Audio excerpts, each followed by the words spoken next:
అందరికీ నమస్కారం.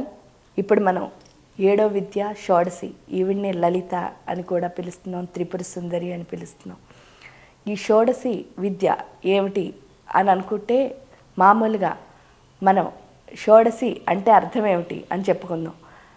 ఇక్కడ 16 కళలు అంటే 16 తిథులు. ఈ 16 తిథులు ఏమిటి అని అంటే చూడండి, పాడ్యం నుంచి పౌర్ణమి వరకు మళ్ళీ అమావాస్య. ఈ 15 + 1 = 16, అదే షోడశి.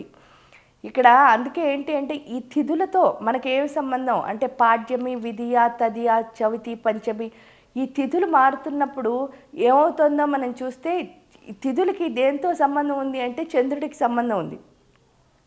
ఆ చంద్రుడి కళలు కూడా మారుతాయి. మీరు చూస్తే ఇక్కడ కళలు కూడా మారితే ఏమవుతుంది అంటే చంద్రో మనసో జాతః, మన మనస్సుకి అధిపతి ఎవరు అంటే చంద్రుడు. అందుకే మనం ఎక్కువ దేని మీద ఆధారపడిపోతామంటే ఈరోజు మంచి రోజు, ఈరోజు చెడ్డ రోజు. అసలు మంచి చెడు అన్నది ఉందా ఇక్కడ అంటే అన్నీ మంచే కదా. ఎందువల్ల అన్నీ మంచి అని చెప్తున్నారండి అంటే ఈ షోడశి అమ్మవారిని కనుక మనం పూజ చేస్తే ప్రతిదీ మంచిదే అవుతుంది. ఎందువల్ల అవుతుంది అని అంటే ఇప్పుడు మంచి చెడు అన్నది ఎందుకు వస్తుంది అంటే మనస్థితి అన్నది చంచలంగా ఉన్నప్పుడే ఇది మంచి ఇది చెడు. లేకపోతే సెంటిమెంట్స్ అంటే అర్థం ఏమిటి అంటే పలానా వాళ్ళు శకునం వస్తే నాకు మంచి జరగదు, లేకపోతే ఈ తిథి రోజు ఏదైనా చేస్తే నాకు, ఈ అష్టమి రోజు చేస్తే కష్టాలు వస్తున్నాయి, లేకపోతే పలానా చవితి నాకు పనికి రావటం లేదు. ఇవన్నీ ఎప్పుడు వస్తాయి అని అంటే మనకి మనస్థితి సరిగ్గా లేనప్పుడే. ఇక్కడికి వచ్చేసరికి ఈ షోడశిని పూజ చేయడం ద్వారా ఏమవుతుంది అంటే చంద్రుడు మనకు అనుకూలంగా మారుతాడు. చంద్రుడు ఎప్పుడైతే అనుకూలంగా మారాడో అప్పుడు ఏమవుతుంది అని అంటే మన మనస్థితి అన్నది, ఎందుకంటే 16 కళలతో ఉన్న డే ఏంటి అంటే పౌర్ణమి. ఆ పౌర్ణమి నాటి చంద్రుడు ఎప్పుడైతే మన మనస్సులోకి వచ్చాడో ఆ రావడం వల్ల ఏమవుతుంది అని అంటే మన మనస్థితి అన్నది చాలా చాలా నిశ్చలంగా ఉంటుంది. ఎప్పుడైతే నిశ్చలంగా ఉందో మనం అనుకున్నన్నిటినీ అంటే ఏంటంటే ఫోకస్ అన్నది మనకి చాలా బాగా వస్తుంది ఈ సాధనలో.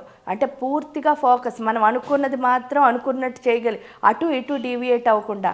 జనరల్గా ఏంటి అంటే మనిషి యొక్క తత్వం మనం వెళ్ళిన పని తప్ప అన్నీ చూసుకొస్తాం. ఎందుకు వెళ్ళిన పని తప్ప అన్నీ చూసుకొస్తాము అని అంటే తెలీదు. ఏమిటంటే గుడికి వెళ్తామని అంటాం. సపోజ్ ఇప్పుడు చూడండి, కాశీ వెళ్ళామని అంటాం. కాశీ ఎందుకు వెళ్ళారర్రా అంటే ఏమంటారు, అక్కడ సరిగ్గా సాధన చేసుకోవడానికండి, ఎందుకంటే విశ్వనాథుడు, అన్నపూర్ణ, విశాలాక్షి వీళ్ళందరూ ఉన్నారు కదండి, అందుకని ఒకసారి చూసి వద్దామని వెళ్ళామని అంటారు. అని చెప్పి గుళ్ళో ఎంతసేపు ఉంటాము అని అంటే మనకే తెలియదు. ఎందుకంటే ఫాస్ట్గా దర్శనం అయిపోవాలి మనకి, ఎక్కడా కూడా లేట్ అవ్వకూడదు. మనం ఆ లైన్లో కూడా నుంచోలేము.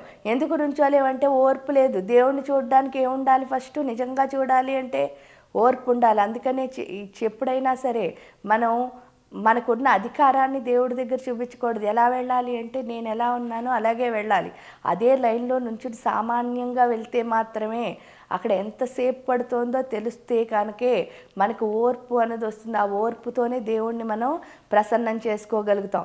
కానీ ఆ ఓర్పు ఎందుకు ఉండదండి అంటే మనకి ఇంకో పని ఉంది బయట. అదేమిటి అంటే అక్కడ షాపింగ్ చేయాలి కదా. అందుకని చెప్పేసి ఏం చేస్తాం, గుళ్ళో ఏమో 5 నిమిషాలు ఉంటాం, షాపింగ్లో ఎక్కువసేపు ఉంటాం. ఎందుకంటే అక్కడ బెనారస్ చీరలు దొరుకుతాయి కదండి, దానికోసమని వెళ్తాం. దానికోసం వెళ్ళడంలో ఏమవుతుంది అని అనుకుంటున్నారు, ఇక్కడ మనం వదిలేస్తున్నది దేన్ని అంటే మనం వెళ్ళిన పనిని వదిలేసాం. అంటే ఏదైతే సాధన చేద్దాం అనుకుంటున్నాం మళ్ళీ మనం పిల్లలకి చెప్తాం, ఒరే స్కూల్కి ఎందుకు వెళ్ళావురా, సినిమాల గురించి మాట్లాడుకోవడానికా చదువుకోవడానికా అని అడుగుతారు. కానీ ఇప్పుడు మనం నేర్పిస్తున్నదే అది. ఎందుకంటే మనం వెళ్ళిన పని చేయట్లేదు కదా. ఇంకోటి అంటే మనస్థితి అలాగే ఉంటుంది. ఎప్పుడైతే మనం వీటికి లోబడిపోయినామో చంద్రుడు ఎప్పుడు మన ఇలా ఆడిస్తున్నాడు అనమాట. ఈ ఆడించడం వల్ల ఏమవుతుంది అంటే ఈ షాపింగ్ మీద ఎక్కువ టైం పెడుతున్నాం, అక్కడ దేవుడి మీద తక్కువ టైం పెడుతున్నాం. కానీ క్షేత్రానికి ఎందుకు వెళ్ళాము అని ప్రశ్నించుకుంటే ఇప్పుడు నిజంగా అంత గొప్ప సాధకుడు అనుకో, ఇంట్లో ఉన్న విశ్వనాథుడిని చూడొచ్చు. అది లేకే కదా అక్కడికి వెళ్ళాం. ఏంటంటే మనస్సుని ప్రశాంతంగా ఉంచుకోవచ్చు. ఈ వాతావరణం నుంచి ఆ వాతావరణానికి మారితే మనలో ప్రశాంతత వస్తుంది అని. అది ఎప్పుడు వస్తుంది అంటే సాధన చేస్తే వస్తుంది, కానీ షాపింగ్ చేస్తే రాదు కదా. కానీ ఒక్కటే గుర్తించాలి, ఏంటంటే మీరు ఏ సాధన చేయకపోయినా హైదరాబాద్లోను, వైజాగ్లోను, లేకపోతే విజయవాడలోను, ఏ ఊర్లో అయినా సరే బెనారస్ చీరలు దొరుకుతాయండి. కానీ విశ్వనాథుడు మాత్రం బెనారస్ వెళ్తేనే కనిపిస్తాడు. అదొక్కటే మనం తెలుసుకోవాలి. ఆ తెలుసుకునే స్థితి ఎందుకు లేదు అని అంటే, మన మనస్సు ఎప్పుడు ఫ్లక్చువేషన్. ఆ ఫ్లక్చువేషన్కి కారణం ఏమిటి అంటే, చంద్రో మనసో జాతః, మనస్సుకు అధిపతి ఎవరు అంటే చంద్రుడు. ఆ చంద్రుడు అవడం వల్లే ఏమవుతోంది అంటే అటు ఇటు ఊగుతూ ఉంటుంది. ఆ ఊగుతున్న మనకి ఈ షోడశి, అందుకే ఈ షోడశి అంటే ఏం లేదు, 16 అక్షరాల మంత్రం అనమాట. ఈ 16 అక్షరాలు చదవడం వల్ల ఏమవుతుంది అంటే 16 తిథులు కలిసిన ఒక్క తిథి. ఆ తిథి ఏంటి అంటే పౌర్ణమి రోజు చంద్రుడు మన మెదడులో వస్తాడు. ఎప్పుడైతే మన మెదడులోకి ఆ పౌర్ణమి నాటి చంద్రుడు వచ్చాడో, ఆయన రావడం ద్వారా ఏమవుతుంది అని అంటే ఇటు అటు ఊగుతున్న మనస్సు కాస్త నిశ్చలంగా మారుతుంది. అందుకే అమ్మని మనోరూపేక్ష కోదండ, ఆ మనస్సుని ఎవరి చేతిలో కోదండం రూపంలో పట్టుకుంది అంటే చెరుగ్గడ రూపంలో పట్టుకుంది. ఎప్పుడైతే మనస్సు అన్నది నిశ్చలంగా ఉంటుందో ఆ వెన్నుపూస అన్నది స్ట్రాంగ్గా అవుతుంది.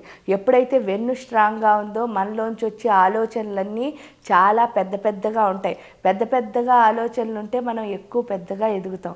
అదే ఈ షోడశి. ఇది ఏంటి అంటే ఈవిని భోగమోక్ష ప్రదాయిని అని అంటారు. అమ్మ ఏంటి అంటే ఈ ఇహలోకంలో మనకు కావాల్సిన భోగాలన్నిటినీ ఇవ్వడంతో పాటు పరలోకంలో మోక్షాన్ని ఇచ్చే తల్లి ఈవిడ అమ్మ స్వరూపం. కాబట్టి ఏంటి అంటే ప్రతిదీ, అంటే పిల్లలకి ఏం కావాలో ప్రతి ఒక్కటి అలా స్పూన్తో ఇచ్చినట్టు ఇచ్చి మన అలా పెంచుతుంది. పైగా ఈవిడ పేరే లలిత కాబట్టి లోకాన్ లాలిత్యతే లలిత ఇది లలిత అంటే ఏంటి అంటే ప్రతి క్షణం మనకి ఏం ఆనందం ఇవ్వగలను అని చెప్పి మనకు ఆనందాన్ని పంచే తల్లే ఈ షోడశి. కాబట్టి అందరూ ఈవిడ ఉపాసన చేసి మనస్సుని నిశ్చలంగా, ఎందుకంటే ఏ పని చేయాలన్నా ఫోకస్ అన్నది చాలా ముఖ్యము. కాబట్టి ఆ ఫోకస్, ఆనందం ఈ రెండు ఉంటే మనకి పని చేయాలన్న ఉత్సాహం కలుగుతుంది. ఉత్సాహం కలిగితే ప్రతి దాంట్లోనూ కూడా మనం గొప్పగా ఎదిగే స్థితి అన్నది ఈ షోడశి అమ్మవారు ఇస్తుంది.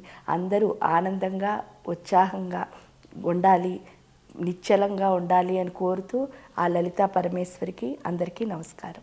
Please subscribe to the channel and download the Politicos app from the links in the description.